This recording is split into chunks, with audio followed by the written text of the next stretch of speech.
What's up, good people? We are back again. Thank you for watching us. If you've not yet subscribed to our YouTube channel, please go subscribe to our YouTube channel. It's called Untold Talk, and go follow us on TikTok. My TikTok is Untold. Her TikTok is Mariana Tuning. Yeah. So today we have a hot topic in the building. When I met my girlfriend, uh, I think we were just anyway. Before that, let's rewind back.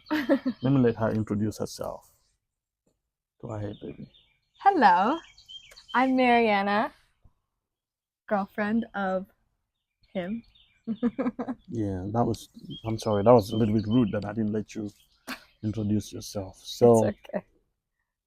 yeah, so oopsies, we were talking one time and I told her, look, babe, if I was born in America, by now I would be a millionaire. And what did you say? I don't remember what you said. I said I doubt that. Right. She said she doubt that. And today we are having a healthy discussion about it. Why I think if I was born here, I would be a millionaire by now. Excuse me. And she's gonna give me the reasons why she doubts that. So yeah, you wanna say anything before we start, baby? I'm not a hater. Don't get me wrong. I I don't doubt that he can do whatever he sets his mind to. Just there are lots of factors from growing up in the US. Mhm, I have a different perspective than he does. mhm. So, it's not that I don't think he could be. I just think there are a lot of different factors that are going to play into it. Not Well, that I don't believe that you could be a yeah, millionaire I by know, I now. know, I know you're coming from a good point of view. I know that it's not like you don't believe in me or you're just looking Yeah. at the factors you think they would not let me be, Yeah, from But growing up yeah, here. but let me give you my factors why I think if I was born here by now I would be a millionaire, right? Uh I started living by my own at age 15. I started paying renting at age 15, right? So by age 15 to now, I'm 28 years old, right? And I'm going to tell you why I'm bringing that up. Now imagine if I had my parents and they had a house like your parents' houses and I didn't have to pay rent, I didn't have to pay utilities, I didn't have to pay for insurance and all the other stuff, Food. food, and all I had to do is work. Because in America, you can start working at the age of 15. Hmm. I started working at the age of 10 or 12.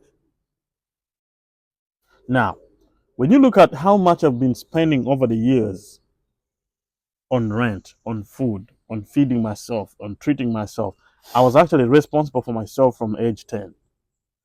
You put that into money, like in terms of monetary value, like from age 12 to now, I'm 28. How many years are those? You see what I'm saying? The point where I'm coming from. That is why I say if I wasn't renting, if I wasn't like on my own at younger age. Let me give you another reason. In America, rent is very expensive. Right now we spend about at our apartment we spend about 1,500 a month just on rent, water bill, electricity, and all that good stuff. Now imagine we didn't have to pay that because I know there's a lot of people who are my age who still live at their parents' house. Like if my and before, by the way, I go forward, a lot of the internet always shows a negative irony about guys who stay at their parents' house Well, and women too, and just women. people in Yeah, general. like general, like staying with your mom or with your parents. Trust me, that's the best thing that can happen to you. To be able, by the time you want to move out, you'll be able to save enough money to build up money that you need. I think it's a good thing to stay with your parents as long as you have a plan.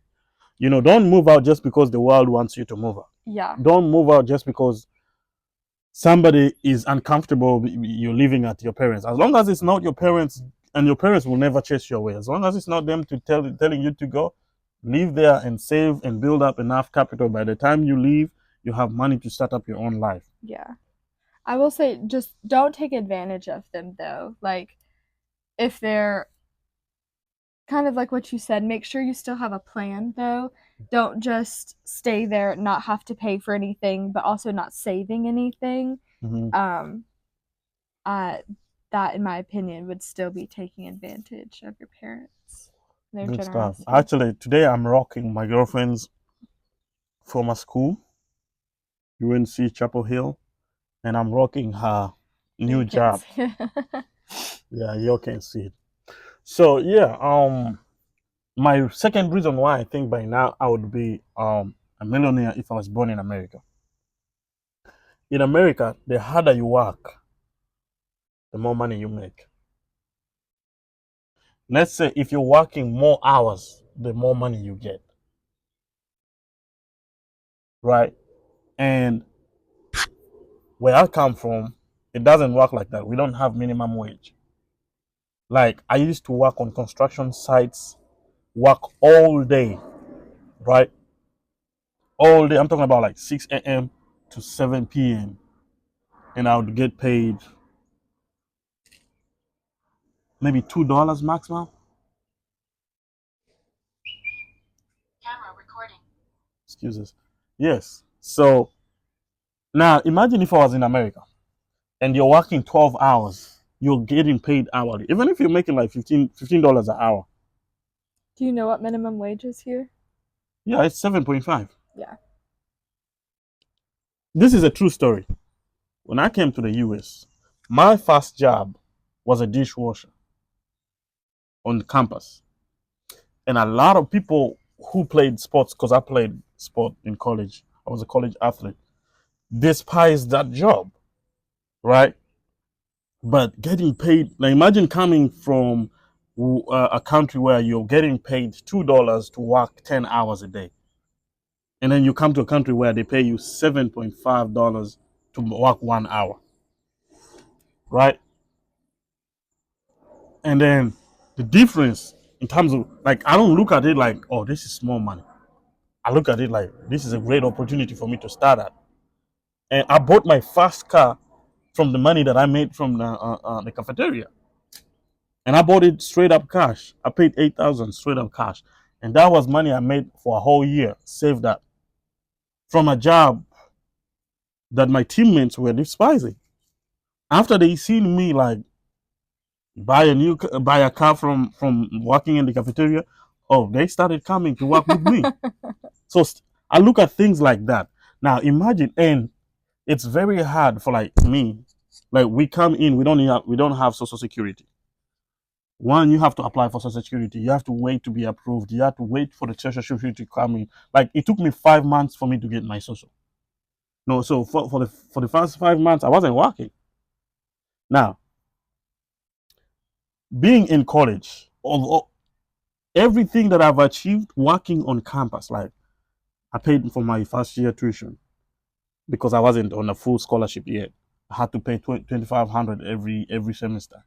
I paid that from working in the cafeteria.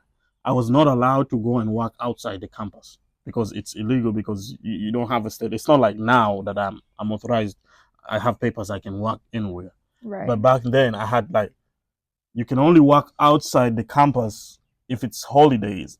And none of these organizations, they want to hire somebody like an international student, and for like 2 weeks. For 2 weeks, and people don't want to deal with an international student. The reason being is like you have a lot of paperwork to show.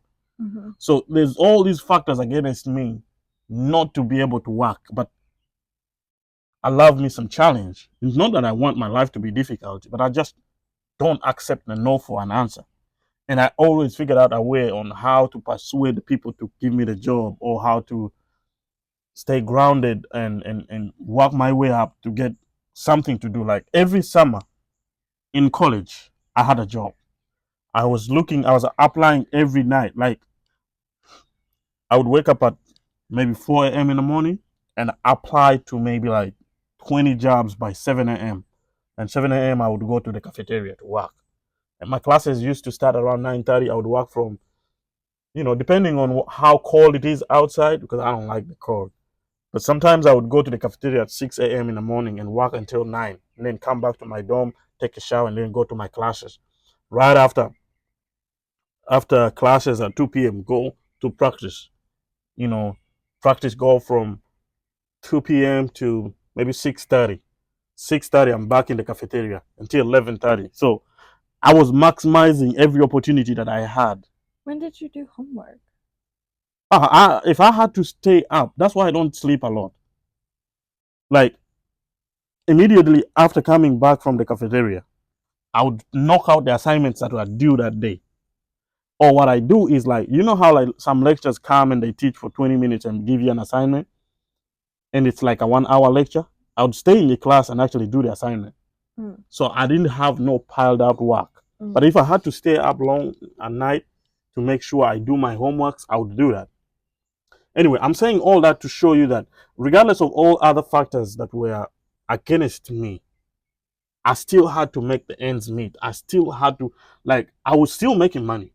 Right. Like my first summer, I was working with a mentor of mine teaching golf. And it was called Nike Junior Camp, and I was making $15 an hour. And with golf, the good thing is that you get a lot of hours, so you're out there all day. I made some good money. My second summer, I got a job where my second summer there was COVID, so I couldn't really work. I got a job online. I was actually working with the New York Department of Taxes and Revenues. Really? Yes, I was working from home, and they were paying me $22 an hour. Dang. Yeah, so my third summer, I worked with Mercedes Benz, an internship. My fourth summer, I worked in Ohio. So, like, I kept pushing, I kept maximizing whatever small chance I have to make money. Now, imagine if I didn't have to go all the paperwork documentations, if I didn't have to, like, to explain to the people who are going to employ me that I'm sorry, is there something in my eye? This one? no, it's just watery. Okay.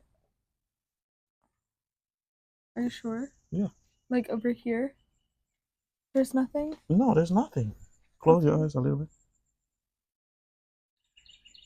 No, there's nothing, baby. It's just water. Okay. Camera recording. Okay, sorry. Yeah, so against all the odds, I still had to persevere. I still had to, hey, Penny. Funny. I still had to come up with the best I could to make sure I can make the ends meet. Right? Now, if I didn't have to go through all the documentation, all the paperwork, and all the sort of, are you going to tell me with all the hard work I've been putting in and all the struggles that I went through, are you going to tell me by now I wouldn't be a billionaire? Like, trust me, I believe it wholeheartedly. Now, it's your time to speak and give me your reasons why you think that I wouldn't be.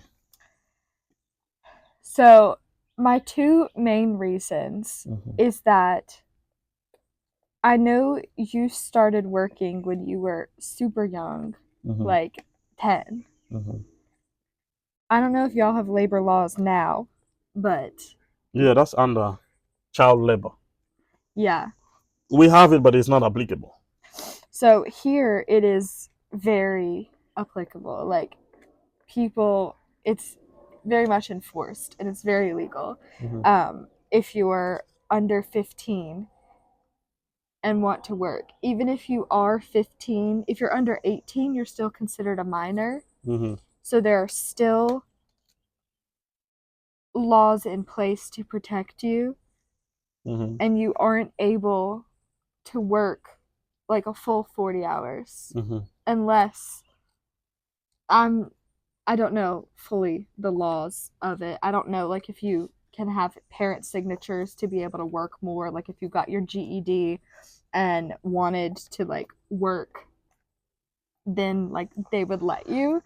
But I know typically you aren't able to work if you're under 15, and until you're 18 you don't have all of the privileges of being like an adult to be Mm-hmm. able to work.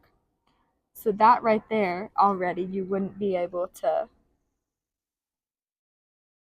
To work as much as I was working. Exactly. Okay. Exactly. And then my second main point is that the system is really, the system as in government, the United States as a whole, is really against Black people as a whole. Mm-hmm. That's It's set up for people like me to succeed. Mm-hmm. My parents are together. My parents both have good jobs. I was able to get to school with minimal effort. I mean, I still did really well in school. I still was super involved in my school in terms of clubs and sports, volunteering, everything like that. But I definitely didn't have the struggles that you had. And I just, making money, yes, I think that you would still be able to have had a lot more money than you do now. Mm-hmm. But a millionaire right now, I don't think so. Yeah, and I hear you, and your points are valid. Back home, our laws are not really enforced like that. Yeah. Child labor is not a thing like that. But I promise you, even if I started working at 17, at 18 here in America, this is my understanding. I've always been a business initiative person. Yeah. Like I've had multiple businesses. Growing up, I had a farm. At one point, I had over 500 rabbits. I do remember you telling Yeah. me about your So I used to have rabbits. a farm, and then what I used to do is at one point I bought you remember the word border border? Mm-hmm. Yeah, I bought a border border, and I was actually hiring somebody to ride it for me, and he would pay me daily, and by the week he would pay me an equivalent to like $35. That's a lot of money back home, Yeah. and all I had to do is wait for that money to come on weekly for 2 years. So I've always been business initiative. Now, before I got my legalities and my papers here, Mm-hmm. I couldn't start a business. Right. Even right now, I'm still limited to some extent. Right. Like I know of things like IRA and stuff. Yeah. I can't do them because of my situation. But imagine if I was born here, and that's one thing you and I have been talking about.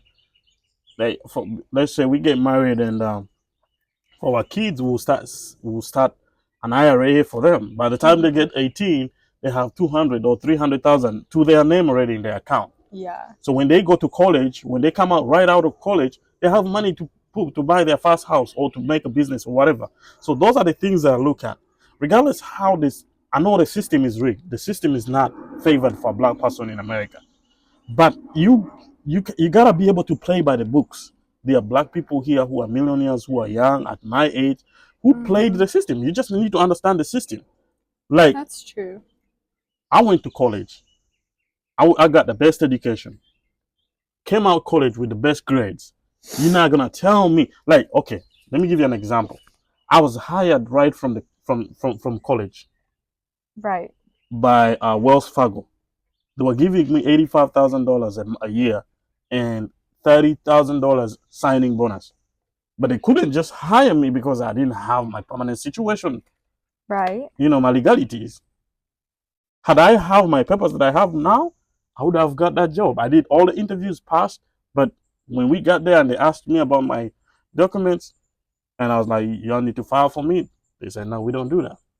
They weren't willing to sponsor No. your visa? Yeah, no.